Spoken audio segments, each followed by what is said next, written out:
한나와 엘리, 한나의 가정과 엘리의 집은 여러 가지로 참 비교가 됩니다. 참 대조적입니다. 처음에는 한나의 가정이 몹시 불행했죠. 한나가 불임이어서 결국 남편이 대를 잇기 위해 분인나라는 첩을 들였는데, 분인나는 자식은 낳았지만 한나를 구박하고 멸시하며 자주 한나의 마음을 상하게 하고 괴롭혔습니다. 그래서 한나가 어떻게 했습니까? 실로에 있는 하나님의 전에 올라가 기도함으로 하나님의 은혜를 입습니다. 그래서 기적의 아들이요, 기도의 아들이요, 또 서원의 아들인 사무엘을 얻지 않습니까? 그러나 한나는 당초 하나님 앞에서 서원한 대로, 하나님께 약속한 대로 그 사무엘을 다시 하나님께 바칩니다. 그런데 21절을 보십시오. 2장 21절을 보십시오. 지난주에 상고한 말씀인데, 여호와께서 한나를 돌보시사 그로 하여금 임신하여 세 아들과 두 딸을 낳게 하셨고, 아이 사무엘은 여호와 앞에서 자라니라. 한나는 아들 사무엘 한 명을 바쳤는데 하나님은 5명의 자녀를 보상해 주셨습니다. 사무엘이 아주 어릴 때부터 여호와 앞에서 자라는 대신에 한나의 가정에는 하나님이 은혜를 베푸사 세 아들과 두 딸을 더 낳게 하셨습니다. 그러니 얼마나 다복한 가정이 됐습니까?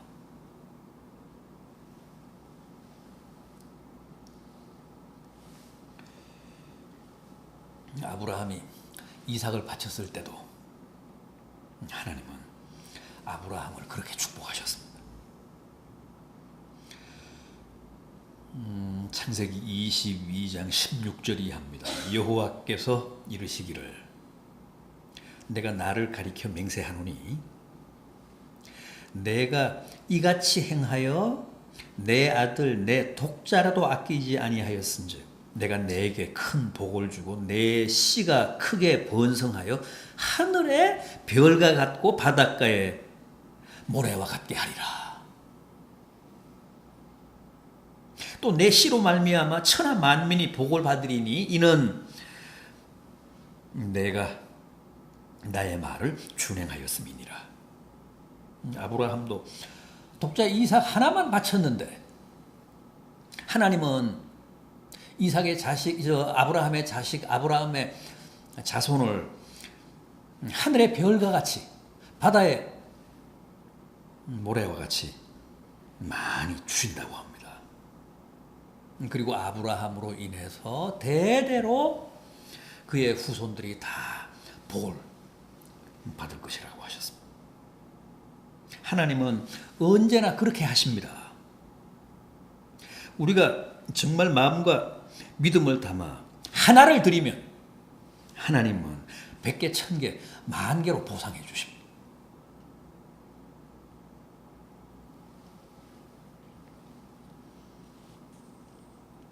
여기서도 그렇지 않습니까? 원래 임신을 못했던 한나에게 사무엘 외에도 세 아들의 두 딸까지 더 주셔서 참 불행했는데 더없이 행복한 가정이 되게 하셨습니다. 사무엘까지 아들이 넷입니다.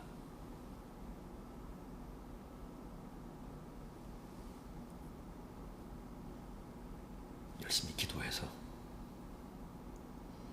하나님의 축복을 받고 또 하나님 앞에서 다짐하고 맹세한 서원을 충실히 지키고 또 하나님께서 내게 베풀어 주신 은혜에 진심으로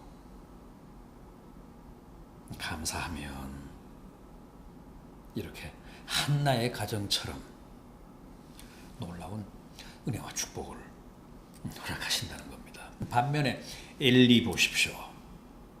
엘리 제사장의 가정을 보십시오. 풍비박산이 났습니다.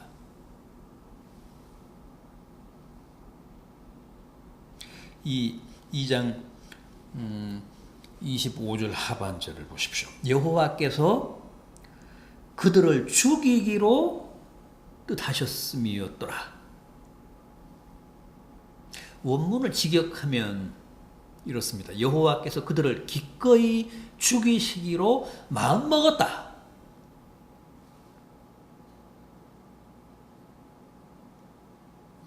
그래서 어떻게 하시겠다고 합니까? 32절 이하입니다. 오늘 본문 32절 이하.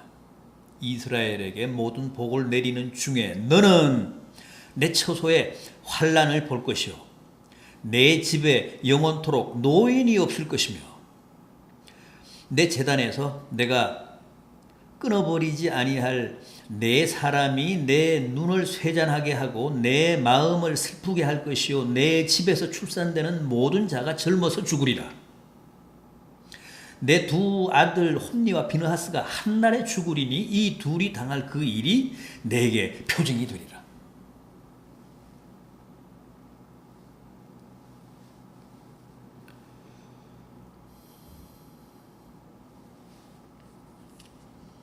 자, 그렇다면 하나님이 이렇게 엘리의 가정을 징계하시고 심판하신 이유 한번 확인해 보겠습니다. 하나님이 지적하시는 당시 엘리의 죄악 뭡니까? 첫째는 백성이 드리는 제물과 예물로 너희 자신을 살찌게 했다고 지적하십니다. 29절 상반절을 보십시오. 너희는 어찌하여 내가 내 처소에서 명령한 내 제물과 예물을 밟으며 29절 하반절 보십시오. 내 백성 이스라엘이 드리는 가장 좋은 것으로 너희들을 살찌게 하느냐?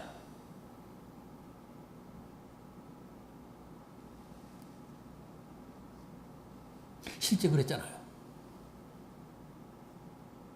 백성들의 제사를 도와야 할 제사장의 두 아들이 항상 하나님께 바치는 제물과 예물을 중간에서 가로챘잖아요.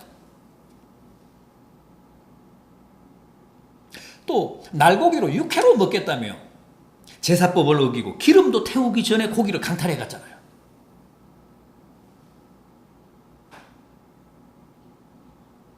그런데 그들이 그렇게 극악무도한 짓을 일삼은 것은 근본적으로 하나님의 제사를 멸시했기 때문이라고 지적하십니다. 하나님 제사 알기를 우습게 여겼다는 거죠.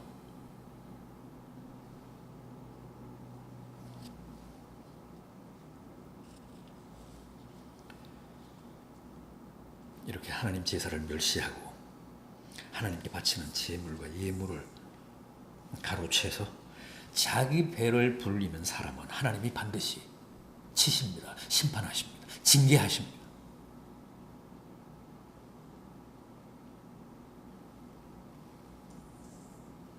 주님의 이름을 팔아 자기의 사적인 부를 축적하고 명예를 누리는 사람도 하나님이 꼭 손을 보십니다.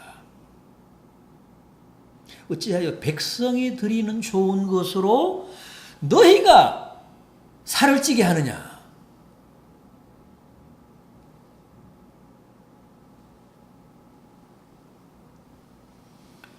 주의 일을 하면서 호의호식하는 사람들, 주의 이름으로 큰 영광을 누리는 사람들도 다 오늘 이 말씀을 귀담아 들어야 합니다.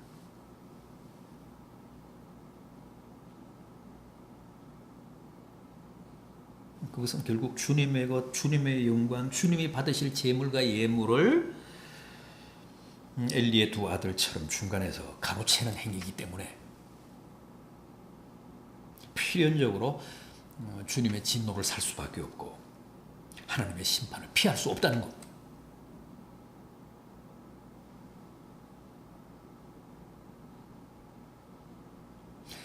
백성이 드리는 좋은 것은 하나님께 가장 완전하게 완벽하게 전달되도록 그렇게 제사를 집례하고 또 제사를 도와야 되는데 그 좋은 것으로 자기들의 배를 불렸다는 거죠. 자기들의 살을 찌웠다는 거예요.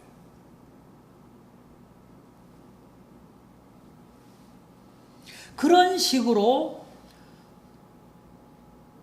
하나님의 제사를 멸시하는 자는 반드시 하나님이 심판하십니다. 그리고 또 뭐라고 하셨습니까? 또 무슨 죄를 지적하셨습니까? 29절 중반절을 보면 내 아들들을 나보다 더 중히 여겼다.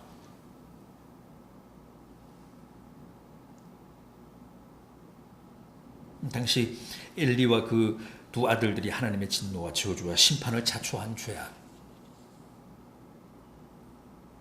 바로 이 두 가지입니다.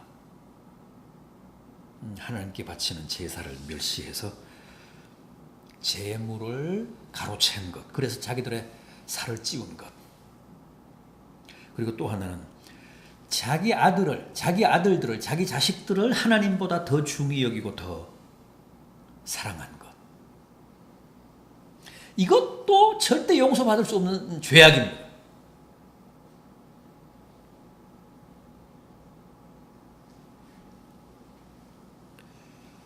엘리는 한나와도 대조적이지만 아브라함과도 참 비교가 됩니다. 아브라함은 아들이 둘도 아니고 하나였잖아. 독자. 이삭 하나밖에 없었잖아요. 그런데도 자기 독자보다 하나님을 더 중히 여기고 하나님을 더 사랑해서 독자도 아낌없이 고민하지도 않고 결연하게 하나님께 바쳤습니다.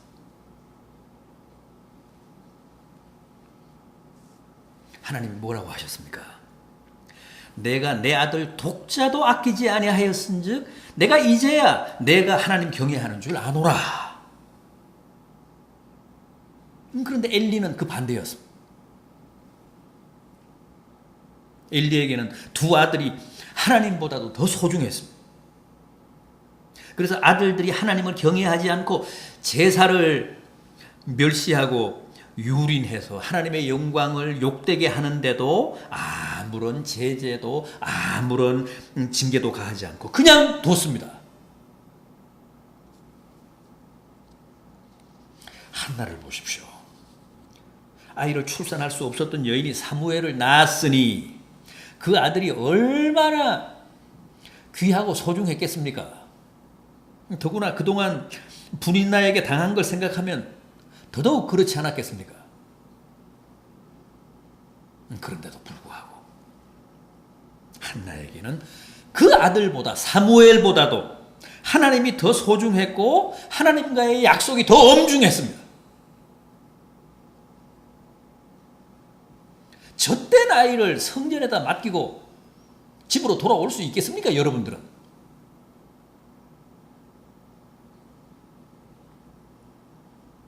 보통은 갈 때 다르고 올 때 다르잖아요. 급할 때는 우리가 뭐 다짐도 하고 맹세도 하고 서원도 하지만 그 순간이 지나면 까마득히 또 다 잊어버리잖아요. 한나는 그렇지 않았다는 거예요. 끝까지 하나님에 대해 신실했고 하나님과의 약속인 서원을 지켰고 마지막까지 그 믿음, 그 약속이 변하지 않았다는 거예요. 그래서 하나님이 아브라함을 축복하시듯이 한나에게도 축복하사 여러 자녀들을 더 보상해 주셨습니다. 그래서 그 가정을 다복하게 하셨습니다. 그리고 바친 사무엘도 하나님의 위대한 종이 되게 하셨습니다.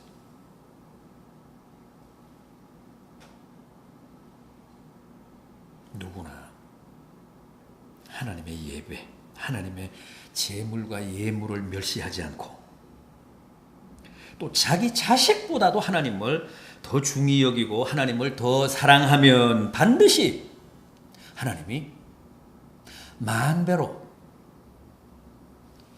갚아주십니다. 만배로 보상해 주십니다. 오늘 본문 30절 하반절 말씀을 보십시오. 이게 오늘 말씀의 결론입니다. 나를 존중히 여기는 자는 내가 그를 존중히 여기고 나를 멸시하는 자를 내가 경멸하리라.